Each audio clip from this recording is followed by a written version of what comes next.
Kisah Para Rasul pasal 6. 7 orang dipilih untuk pekerjaan khusus. Pada hari-hari itu, semakin banyak jumlah orang yang menjadi murid Yesus.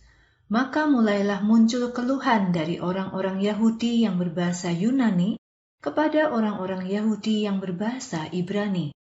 Mereka mengatakan bahwa janda-janda mereka telah diabaikan dalam hal pembagian bantuan makanan yang diberikan setiap hari. Maka ke-12 rasul memanggil seluruh murid itu untuk berkumpul. Para rasul berkata kepada mereka, "Tidak benar jika kami mengabaikan pelayanan firman Tuhan demi mengurus bantuan pembagian makanan. Karena itu, saudara-saudara, pilihlah 7 orang dari antara kamu yang dikenal baik. Mereka haruslah orang-orang yang penuh dengan roh dan hikmat, supaya mereka menangani tugas." Mereka haruslah orang-orang yang penuh dengan roh dan hikmat, supaya mereka menangani tugas ini. Dengan begitu, kami dapat menggunakan seluruh waktu kami untuk berdoa dan memberikan pelayanan firman Allah. Kedua kelompok sangat senang dengan usulan rasul-rasul itu.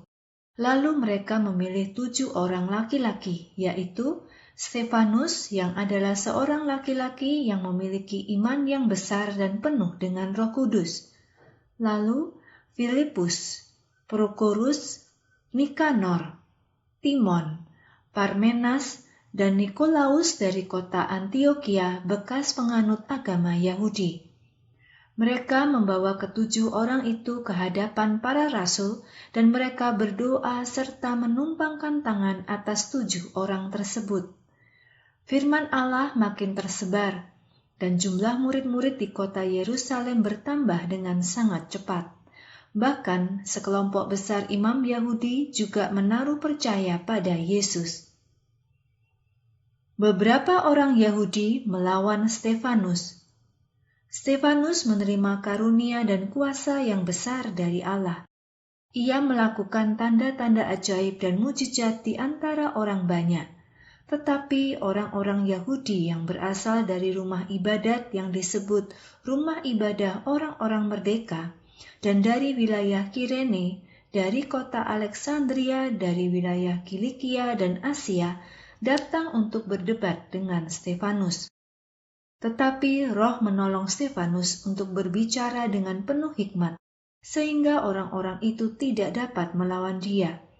Tetapi dengan diam-diam, orang-orang Yahudi itu menghasut orang-orang yang ada di sana dengan berkata, "Kami telah mendengar Stefanus mengatakan kata-kata hujat kepada Musa dan Allah."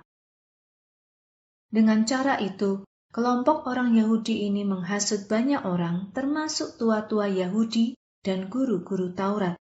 Maka mereka semua menjadi sangat marah, sehingga datang dan menangkap Stefanus untuk membawanya ke hadapan mahkamah agama.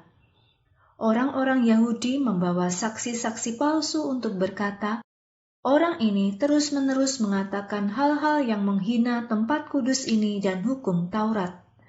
Kami mendengar Stefanus mengatakan bahwa Yesus dari Nazaret itu akan menghancurkan tempat ini dan mengubah adat istiadat yang telah turun-temurun diajarkan oleh Musa kepada kita." Semua orang dalam sidang mahkamah agama itu memandang kepada Stefanus, dan mereka melihat wajah Stefanus seperti wajah seorang malaikat.